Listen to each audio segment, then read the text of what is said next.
كنت بحاول أنام وسمعت مراتي بتتكلم معايا وهي بتبكي. أنا عارفة إنك حزين عشان موت المرحوم باباك، بس حيفيد بإيه الحزن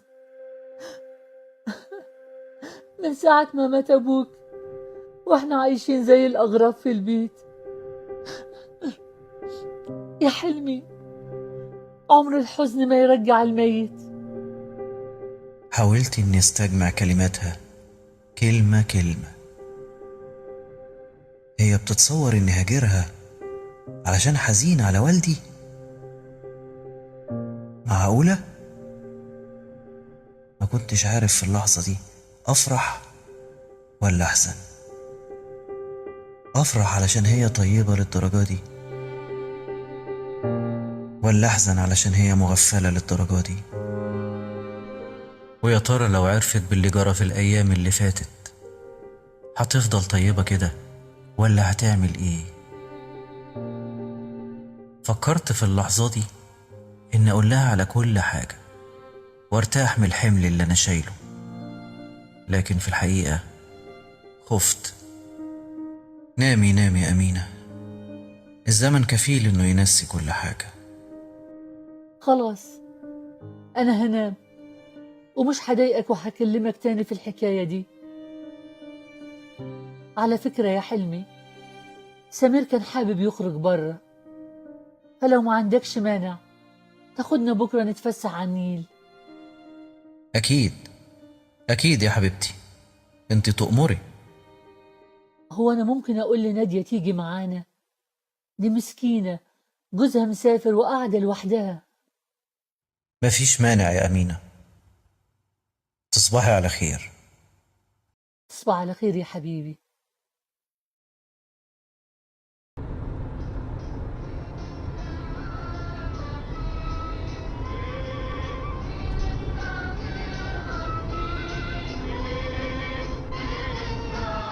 وخرجنا في العربية وأخدنا معانا نادية.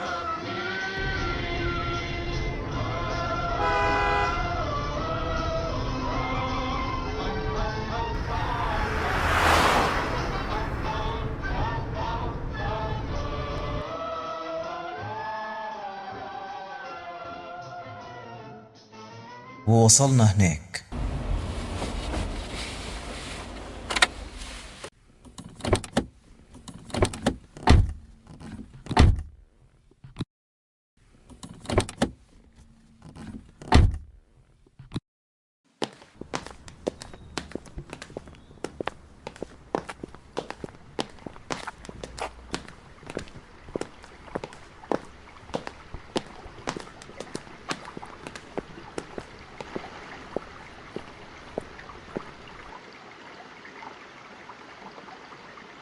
كان منظر النيل رائع، وحسستني ميته الحمرا وهي بتجري بالدم اللي بيجري في عروقي ويتجدد في كل لحظة. كانت الشمس بتميل للمغيب والألوان بتتغير بسرعة، وراحت أمينة عند المراجيح مع سمير.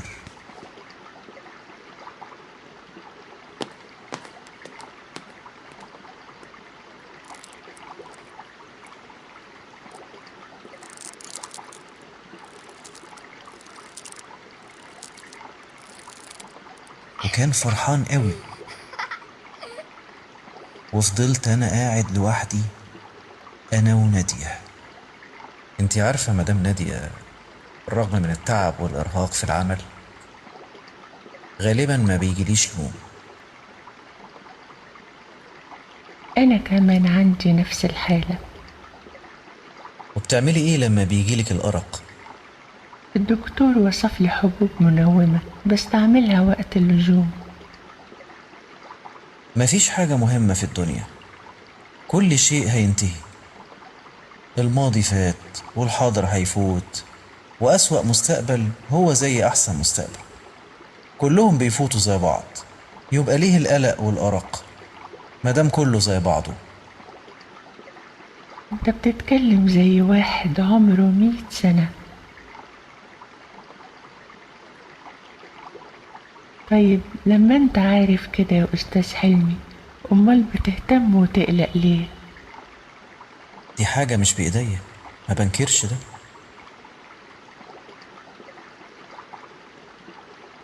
حسيت إنها قريبة مني جدا، وإن عندها نفس الإحساس المرير والحيرة. احنا عايزين ايه من الدنيا؟ أيوة، إحنا عايزين منها إيه؟ انت عارف انا عايزة ايه؟ انا نفسي اعيش ما أنت عايشة حياتك دي. حياتي عن اي حياة بتتكلم. في يوم من الايام هتعرف حياتي شكلها ايه. انا كتبتها كلها.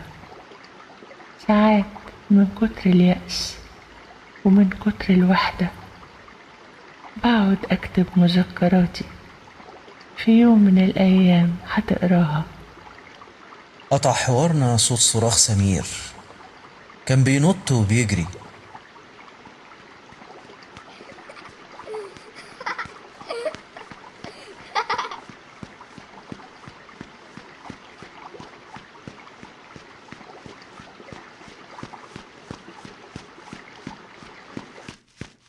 ومن بعديه جت أمينة، وبالرغم من وجود أمينة لكني فضلت مشدود لنادية.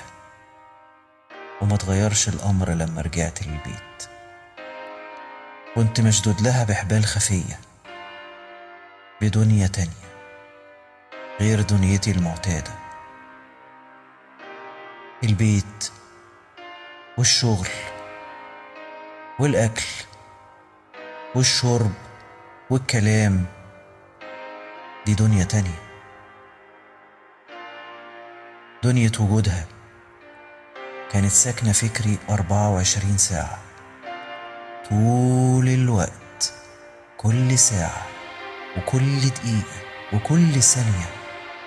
ولما كنت بحاول أسأل نفسي إيه الرابطة القوية دي اللي بتربطني بيها، أفتكر علاقتي بجيهان. الأمر كان مختلف تماما. وجودي مع نادية فتح لي عالم أليف أمشي فيه، أمشي وما بتعبش، حاسس إن روحي بتصادق روحها وبتقويلها زي ما تقوي لظل شجرة بدون هدف ولا غاية. حاسس إنها بتعاني نفس معاناتي وبتعيش الألم اللي بعيشه، زي ما تكون عايشة جوه بيتي وبتتجول في أوضتي. عندي رغبة كبيرة إن أقول لها كل حاجة عني وأفضح أسراري ليها. حاسس إن مفيش حواجز بيني وبينها، إحساس غريب مليان بالراحة والأمان، مفيش فيه رغبات وحشية، لكنه زي نهر من الحنين.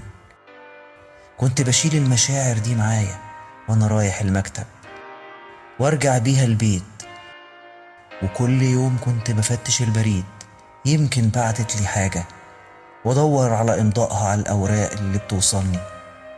كان عندي شعور كبير إنها تبعت لي الحاجات اللي كتبتها عن حياتها عشان أعيش حياتها معاها.